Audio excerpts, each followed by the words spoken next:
What drives someone to go ride a bicycle hundreds of miles in a single day?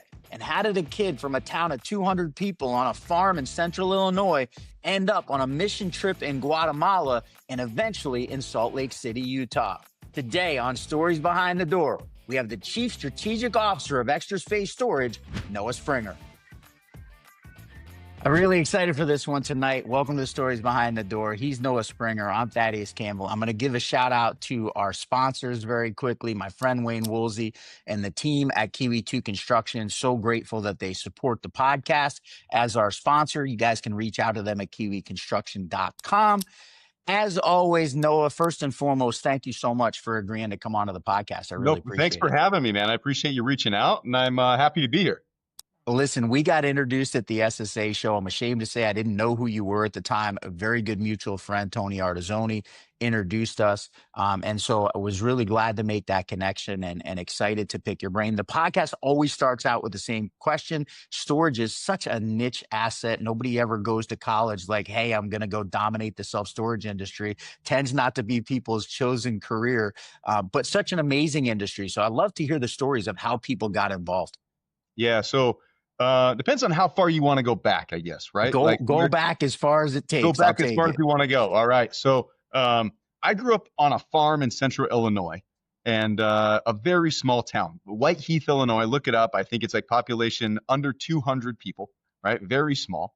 My family has had a farm in our family since about 1893. So for some time we've had that, and that's kind of always been the path. Right? 6 kids in my family. And at some point, all of us decided, you know what? It's a small town. I don't know that we're going to stay here.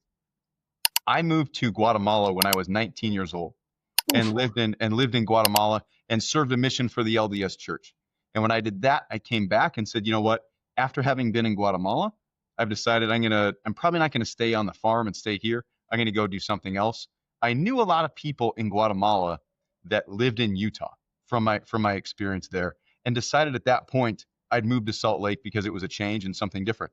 Went to the University of Utah, go Utes, top school in the nation. We got a big game coming up on Saturday, so important thing for us. Went to school at the U and did that. And while I was there, I interviewed at a lot of different jobs. And I thought I was going to go finance. I wanted to trade stocks. I went to New York and had a lot of interviews. And I didn't get it. And I ended up trading bonds at a bank called Zions Bank here locally in Salt Lake. Randomly, 2 years after I was trading bonds at this bank, someone that I had interviewed with a bunch called me out of the blue and said, hey, Noah, I don't know if you remember me, but I interviewed you and I didn't give you that job, but I have a buddy who would like to come talk to you about maybe working for their company. I'm like, well, this is very interesting. You don't get those calls very often. No. So I waited and said, okay, I'm happy to talk to him. And I set up an interview with Ken Woolley's son, Kenneth Woolley. And that was in late 2005, 20 years ago right now. And got hired on at Extra Space and have been here ever since. Done a lot of different things at Extra Space, but for the last 20 years, I've been sitting in this chair doing this. I have so many directions to go. First of all, my family bought a farm 1897. My great-grandfather moved over from Canada to northern Maine. So share that experience with you. I grew up 17 miles from a stoplight. Know what it's like to grow up in a small 17 town. miles is close. That is close. Yeah, you're right when you're living in. I had 1,200 people in my town. I was in a booming metropolis. We got a McDonald's when I was in high school, and it was like such a big. It was amazing, right? Best thing ever. Became the social center of the world. I was also 17 miles from a McDonald's, not surprisingly, which happened to be sitting at that stoplight. I want to go back a little bit to, we're going to talk about Extra Space. I want to go to 2000. What Extra Space is in 2025 is very different than 2005. I'm very close friends with Steve Ross, who does feasibilities, worked at Extra Space he was when here around 8 stores. So kind of crazy. And I want to talk through that. But before we go there, I want to talk about growing up on a farm and what that means. Like, how does that influence your life and how it's progressed?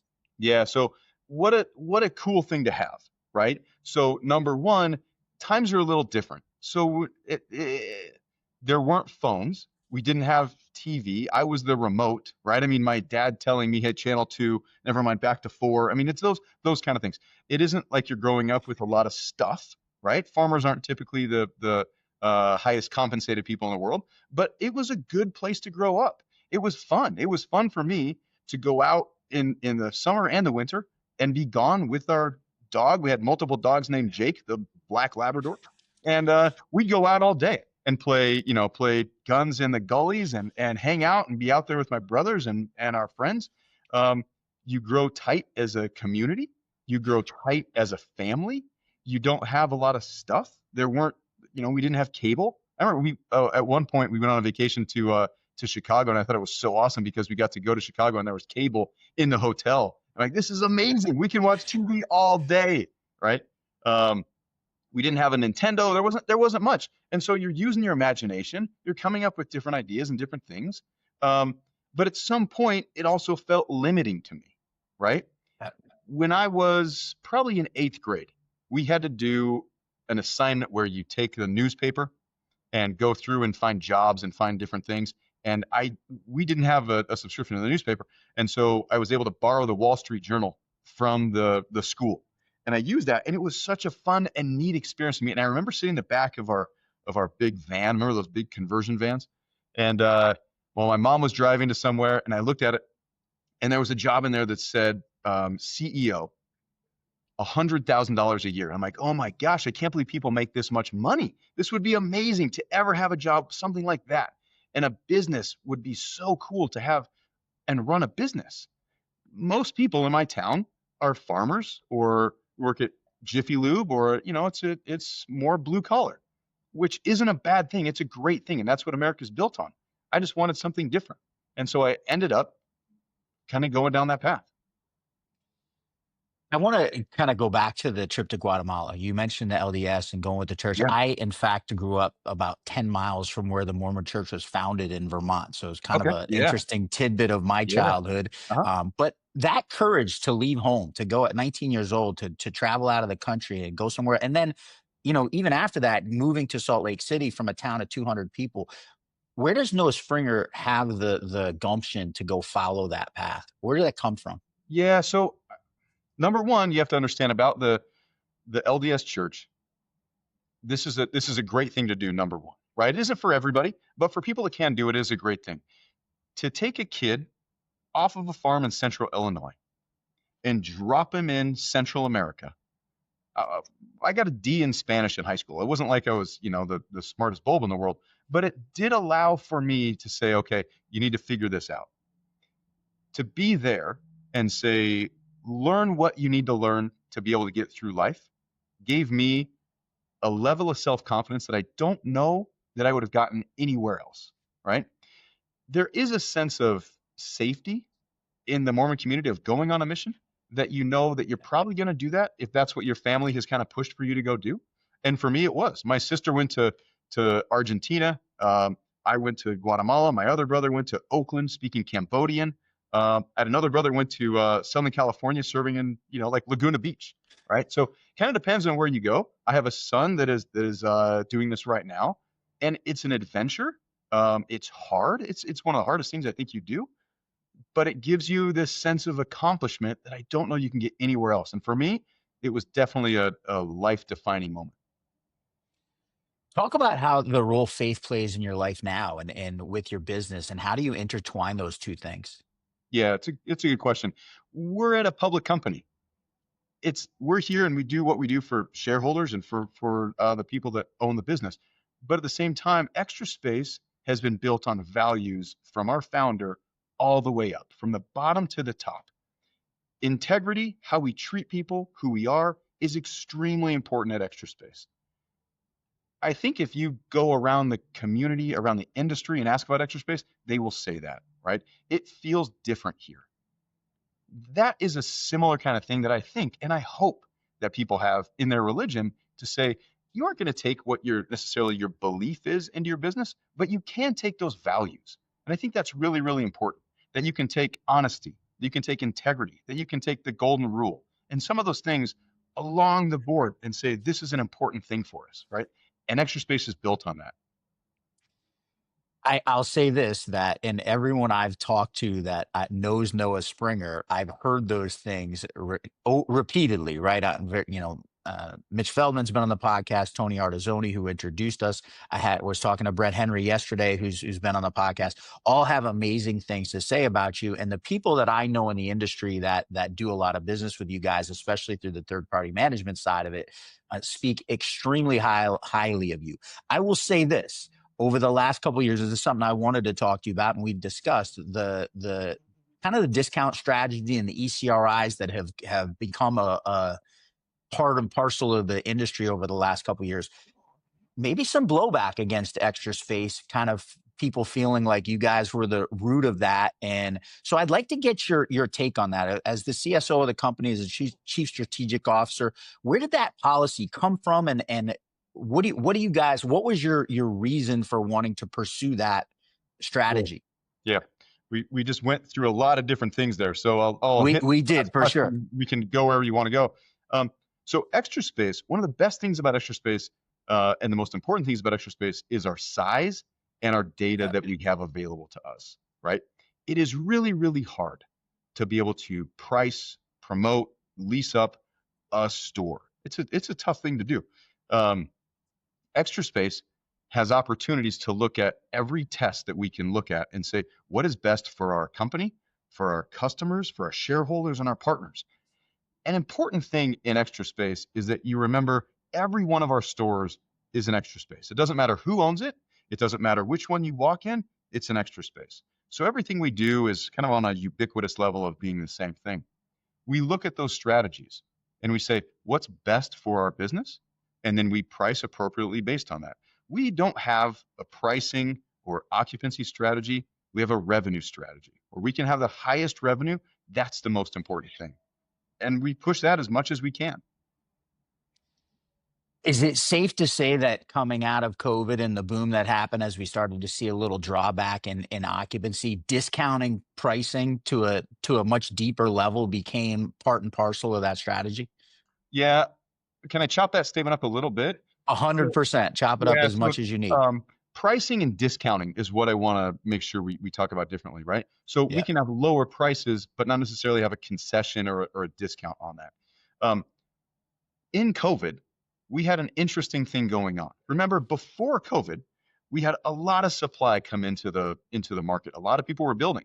If you go back to 2009, 10, everything kind of fell apart for the general United States and the GFC. Everything paused. And then what we did is we started looking at stores to lease them up and to build properties, but no one could really get loans. And so there wasn't a lot of supply that happened. By the time we got to 2016, 17, 18, a lot of supply was coming in. You hit 2019 and there was a ton of supply and people were nervous about it. COVID came, the world fell apart. For storage, COVID had an effect of leasing up a lot of properties and saved a lot of people that had a tough time leasing up their store in 2018 and 2019. Because of that, a lot of stores were coming in, and a lot of, in COVID, states of emergency paused everything, and we couldn't do anything with pricing. We looked at that pricing and said, because that's paused, we can't necessarily push the customer to where they should be at a level that makes sense, because they came in way down here years and years ago, and now we're at a point where the prices have all gone up. If you look at just about any product in the world right now, it's more expensive now than what it was in COVID. And because of that, we had to push those prices up. States of emergency stopped us from doing that. We're never going to do anything illegal or go against a pricing regulation that's been put out. Because of that, we said, let's push people back up to what the appropriate price should be. And we did that. We realized that you could push ECRIs a little bit more than we had in the past. So we said, let's try that and test that and see what works the most.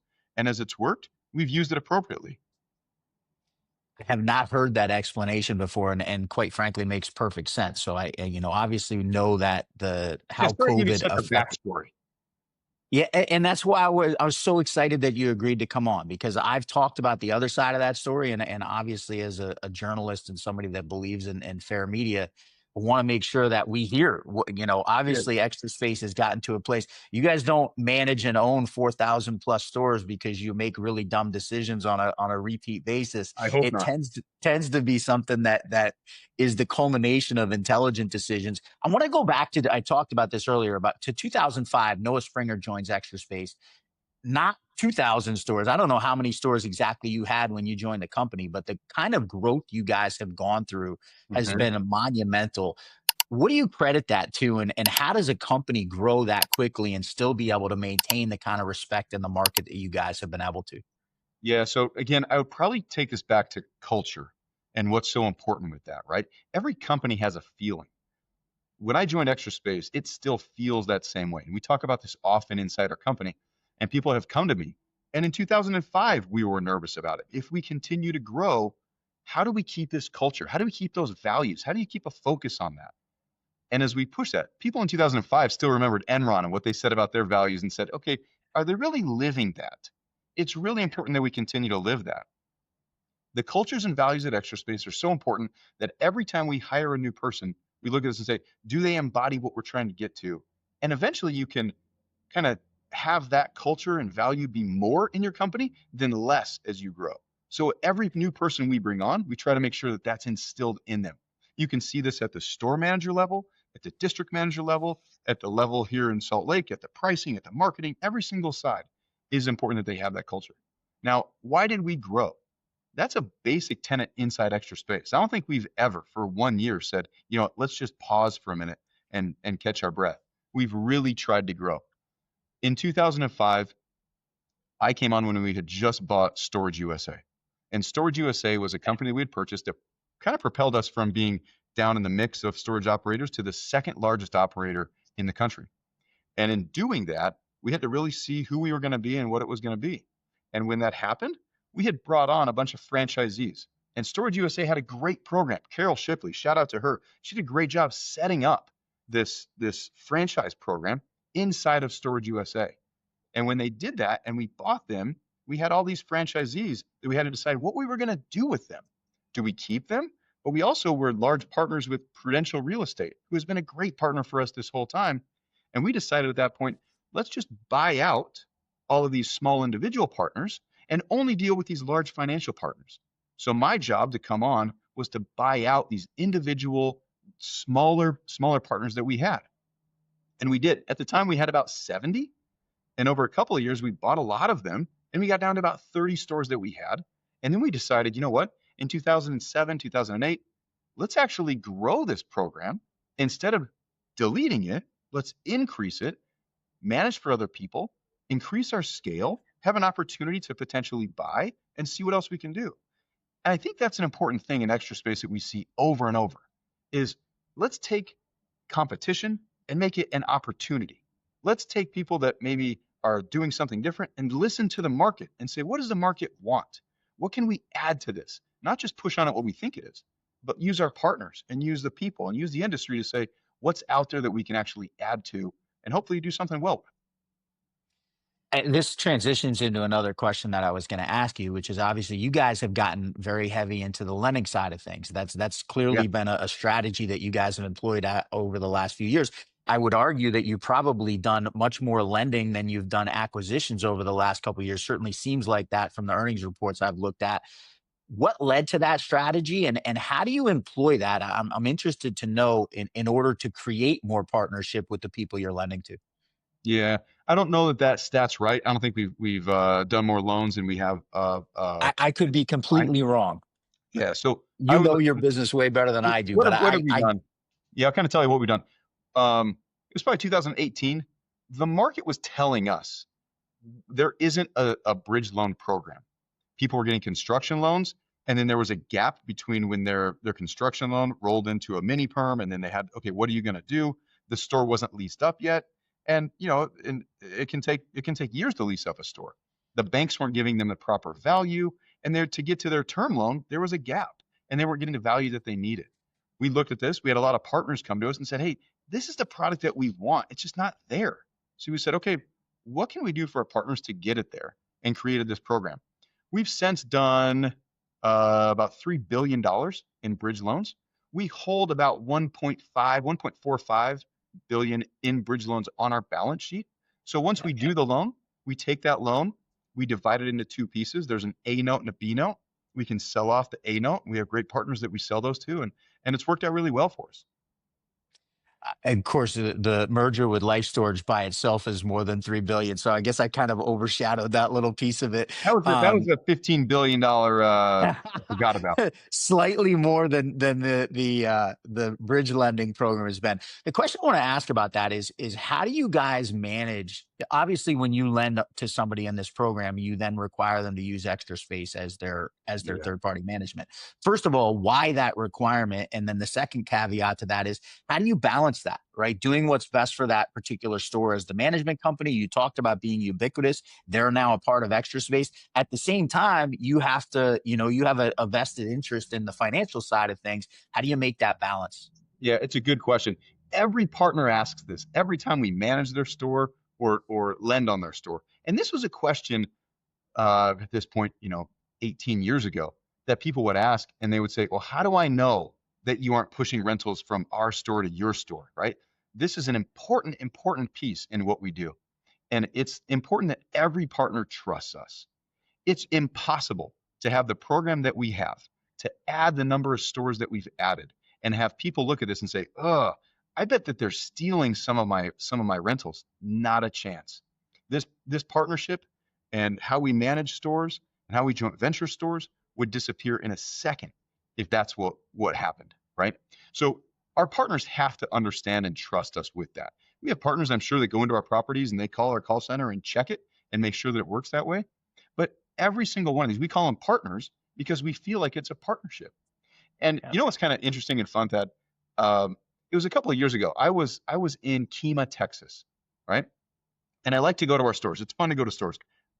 Our managers do a great job, right? We can sit here in our ivory tower in Salt Lake, but where the rubber meets the road is people walking in and talking to our manager and renting units, and they do an excellent job. I like going into the stores and I like asking the question, whose store is this? Because I want to know how the manager reacts. Is this an owned store? Is it a joint venture store? Is it a managed store?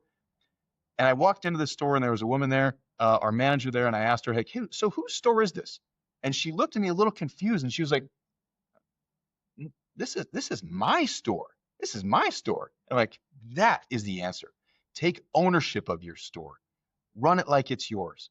It isn't a partner. It isn't a JV. It's not a REIT store. It is an Extra Space and is the manager's store to lease that thing out and do the best they possibly can there. That's the feeling that I want to come through. I love that. I'm lucky enough to have had Bo Agnello, who I know you know very Yeah. well, now with Ghost Store, but speaks so highly of Extra Bo, Space. And great obviously, guy. We taught Bo everything he knows, just not everything we know. That's awesome. He's doing a great job at Ghost Store, but they He's obviously have a awesome. long ways to go to reach the heights of Extra Space. And Buddy Morgan, who's a very good friend of mine, I don't know if you know Buddy, but Buddy is a developer out in Oklahoma City, knew he wanted to build storage and went and got a job as a manager, a second manager. Actually, it was the second position at an Extra Space.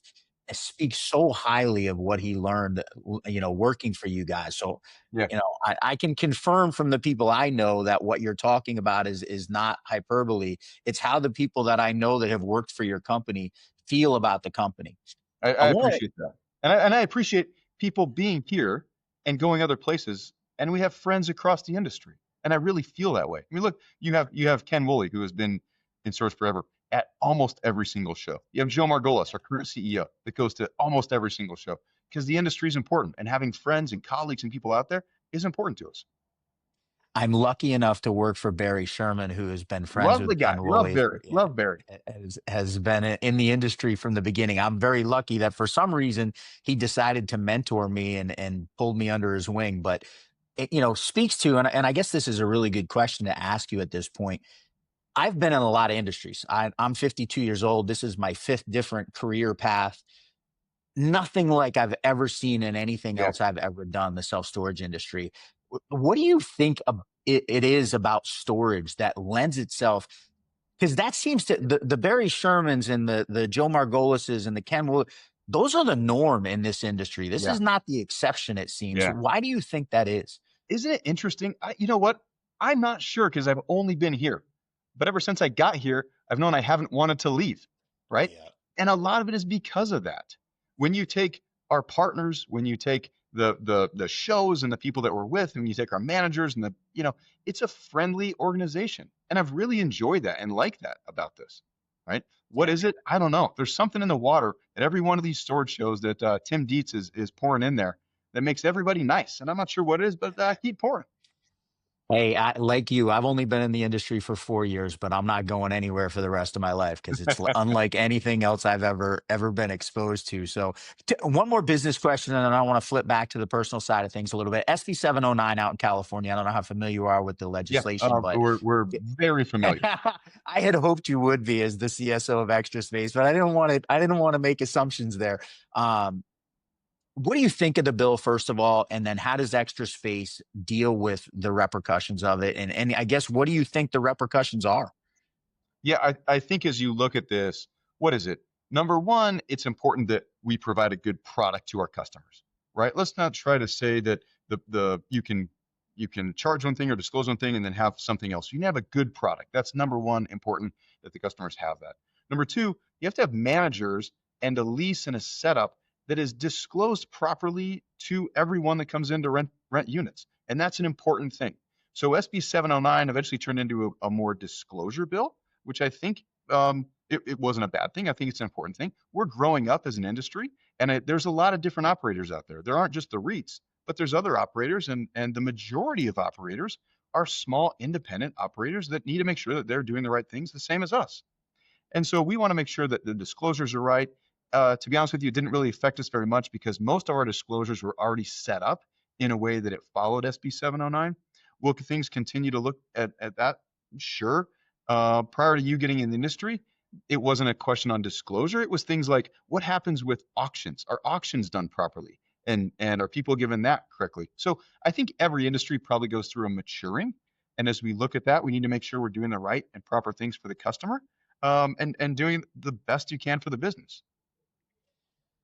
No, I appreciate you digging so deep on the business side of things. I know as a publicly traded company, there's limits to what you could talk about, and really, really appreciate the willingness to come on and just be open and answer my questions. I want to go back a little bit because when Tony introduced us in Tony knows I'm a little bit of a fitness nut. I was a professional kickboxer in a younger day and taught mixed martial arts. He didn't introduce me by telling me you were the chief strategic officer of Extra Space. He introduced me by saying, "This is a David Goggins nut who likes to run ultra marathons." Oh, Talk to me a little bit about your life outside of Extra Space and what motivates you and what keeps you humming. yeah. Tony needs to maybe not talk as much because I don't know. That's something we need to have out there, right? Um, I talked to Tony a lot about it. It's a fun conversation we have back and forth. I do like Goggins. He's a fun guy in the background of my head, always keeping me going. Um, you know, I started doing endurance sports a long, long time ago, right? I've always done sports and I like it. I started doing these silly cycling races and I've done a lot of bike races and I've really enjoyed that. Um, and it's all about push, right? It's always been hard for me to say, okay, we're just going to go do this. What about the next? What about the next? How do we find the longest race in the United States, the longest one-day race in the United States, and let's go do that, right? So I've done a lot of these silly bike races that are hundreds and hundreds of miles long in a day to go to push that. I've done the marathons and ultra marathons and the diving, everything I can find to try something different, and it keeps my mind going. When I don't have the next fitness goal in my mind, it gets dark. So I need to make sure I have that as outside. Now, what keeps me going is a good question. Is that in my person or is that at Extra Space? I'd have to define that. Where are we? I would say your person much more. That's what this show is about far more than it is about your business. Yeah. I have a great family. I have a great wife that I've been with for 20 plus years. I have three great kids that are awesome. What I think about in my career, what really pushes me, does go back to what we talked about at the beginning. There was something about going to Guatemala that when I was there, I realized that the world is different for a lot of different people. And coming back to the United States, I realized how blessed I was with what I've been given. And there is not a day that I look at this and say, you know what? I don't owe this to me for as how much can I accumulate? I owe this to everybody that hasn't been given what I've been given, that I need to push as hard as I can. The last area I lived in Guatemala, Chihuahua, Guatemala, it's right by a town called Tucunaman, right on the border of Guatemala and Mexico. We actually lived in the house with a woman who was a person that would take people across the border. And people would show up at our house that would try to do anything they could to come into the United States. So for me to have won the lottery by being born here, to work in a great company, to have a great family, to have all these opportunities, to not take advantage of that and push as hard as I possibly can, because there's millions of people that never won that lottery. I got to push as hard as I can for everyone that hasn't had that opportunity or chance. No, what an amazing way to end the I try and honor the 30 minutes. I told you I was going to get this I done in 30 appreciate it. minutes. We just hit the 30-minute mark. I want to honor your time, but could not think of a stronger and more powerful way to end. I'm going to give a quick shout out before we sign off to my sponsors again. Wayne Woolsey, I just got back from New Zealand after a long trip out to New Zealand to spend some time with family. These guys are the best in the industry when it comes to steel. Reach out to them if you have any needs, if you have any construction projects coming up. He's Noah Springer, Chief Strategic Officer of Extra Space. Again, just have to say how blessed I am and how grateful I am that you've been willing to come on and share as freely as you have. Look forward to seeing each other at shows again and hopefully having you back on someday. That I appreciate it, man. Thank you very much. Thanks for doing the industry. Thanks to Wayne and Kiwi for everything they do too. Great guys. Great product. Thanks so much, Noah. That's it for this week's episode of Stories Behind the Door. We'll see you next week.